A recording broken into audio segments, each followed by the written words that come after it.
ladies and gentlemen. My name is Janisa Nandamohan. Tonight, I am completing my Competent Communicator with my 10th and final speech. This speech is about inspiration and success. Today, I'll give you the story about how I became my own hero. I hope at the end of this speech, you can see that how I took one of my worst fears and turned it into one of the greatest things about me. Hopefully, you can all see that with this, you can all become your own heroes, and that hard work and determination can make the impossible be possible. This is my life story, and this is the secret about myself that I have not spoken about before. And it all started when I was a wee little child. We all grow up, obviously from a young age, learning how to walk and talk. Obviously, as a toddler, English was my first language, and I began to talk the same gibberish as any other child. But eventually, as time went by, I began to form clearer words. Nothing's wrong with that. So when I turned 5 years old, something changed about me. I was sitting in front of the TV one day, just watching my normal shows, whatever it was, and a commercial for Tums, the heartburn medicine, came on. So instantly I say, "Look, Mom, it's Tums." And instantly my mom and my brother, who's in the same room, try to correct me and say, "No, it's Tums." And I kept saying, "No, it's Tums." Well, it became apparent that I actually had a lisp. So at this point, I really didn't notice that there was anything wrong with me. And over the few months, going into my first grade class, my teacher had recommended me for the school speech services. At this time, I really had no idea what I was doing, but I went along with it, going on into my second grade of school. However, at this time, my speech really had not improved, and my parents had not noticed any differences about me, so they decided to remove me from the program. And I had no problem with this. I still had no idea that this was a huge problem for me. So the years went by, I went through elementary school, I started middle school, and that was all fine until 8th grade arrived. Well, there was one student in my class who started to make snide remarks about me, and I had not noticed these insults at first. However, a few days after I received my braces, I heard this student saying, "Great, now Janice's going to talk even worse with those braces on." Needless to say, I was extremely hurt by these words, and the insults continued for basically the rest of the school year. Now, I know the right thing to do would be to, tell a teacher or confront this student, but my best friend Karma had my back for me. Apparently, word got around that this student would have to repeat the 8th grade while the rest of us went to high school. So that was great for me. So I wouldn't have to see him for a while. So freshman year of high school went by, and I had my problems, but I dealt with them. But sophomore year was the year I decided to take charge and make a change.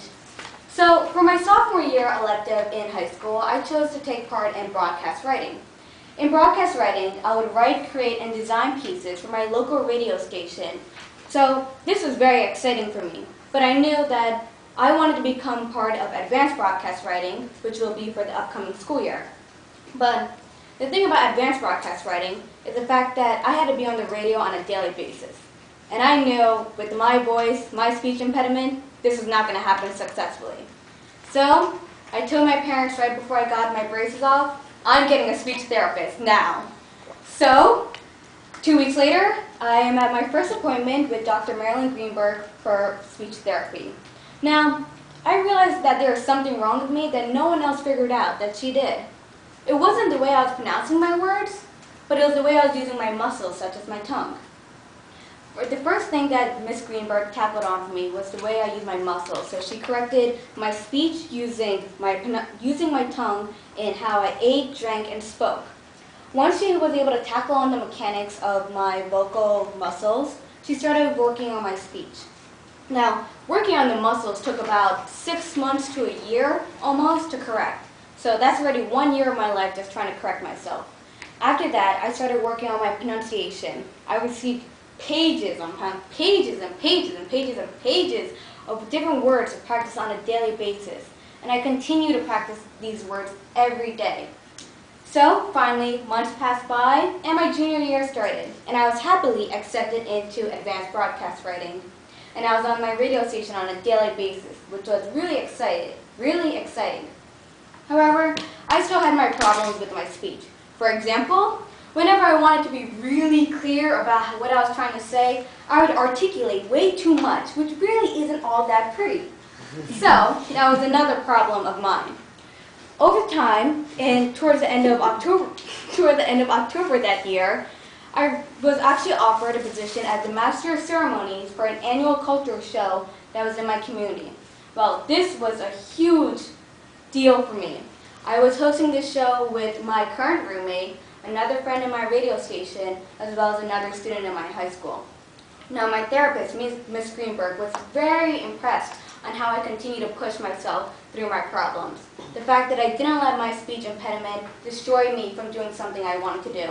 I would use these live shows and my radio shows to improve myself and motivate myself. I would always take my recorded radio shows and show them to her, and she'll critique me and say, okay, I should improve on this, or I could talk slower, or I could do something else along the lines. So I would always participate in these radio shows, and things would just start to improve little by little with me, with my pronunciation. So finally, the time had came for me. Mid-August 2009, I went to my last and final speech therapy meeting, which I was not expecting. Ms. Greenberg had turned to me and said, "You had recovered from my speech. I have recovered from my speech impediment."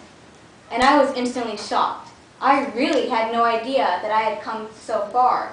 She was constantly told me that I was one of her best students because I was constantly motivating myself to change my ways. So I was so proud of myself. I was ready to become a changed person.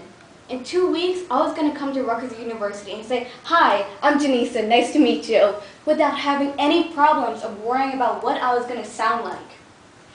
Now, during this time, right before going to Rutgers, I was talking to my dad, obviously giving me the talk of, ready to go to college and all that jazz. And then he starts talking to me about this club he's part of that deals with public speaking. So you guys may have heard of it. It's called Toastmasters International. Right off the bat, it sounded completely and utterly boring. But thus, as fate would have it, I am standing here tonight giving my 10th and final speech.